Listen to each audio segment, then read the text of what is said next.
Good morning. I am out getting a little sunlight in my eyes at the dawn of the day before I get ready to head into work.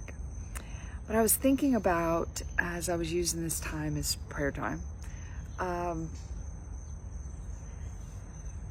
just how our prayers are.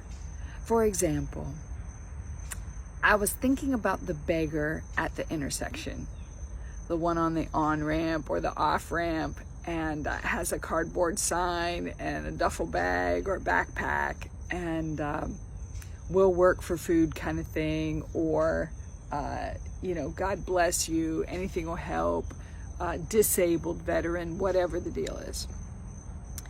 And I think how we look at the beggar that's standing there and the judgment that's placed on that beggar. For example, why are they out here?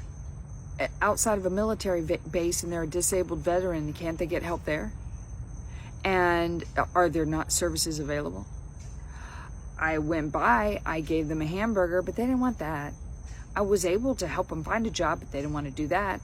I asked them if they wanted to go to church with me this morning. Oh no, because it would take away from their peddling time out here getting money. They're probably making more money than me.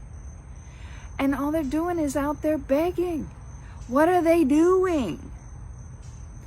But this has become a way of life for them. It's like the man who was lame outside of the temple over in the book of Acts.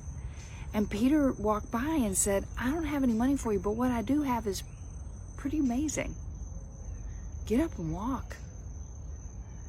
And he helped him up, and as he did, the beggar's legs strengthened, and he walked.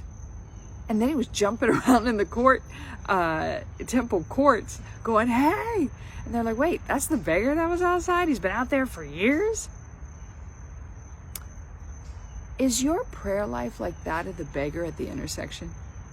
You're just standing there with a sign? Or are you backing that up with your faith and putting it into action?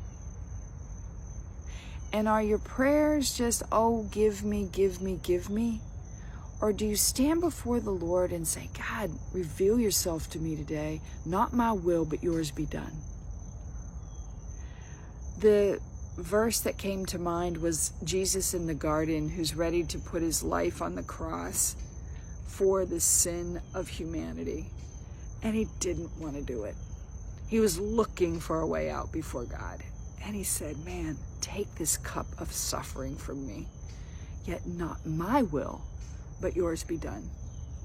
And the prayer model that was given to us by Jesus says, your kingdom come and your will be done. So as you pray today, are you praying with expectation and then walking that out by faith? Or are you standing as a beggar before God and just walking around waiting for life to happen to you, rather than stepping out in the faith that God has given to you, knowing that his will be done in your life, that you are his humble servant, that you stand at the ready for you to be used for your spiritual journey.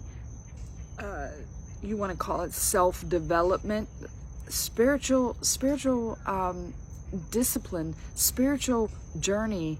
Spirituality is all about us ourselves and drawing closer to God. So use your prayer time effectively in communicating with God, giving him your plans for the day, and allowing his will and reign to happen, and gladly receive that. I love you all, and I hope that you make it a great day in your world, because you have a choice in it.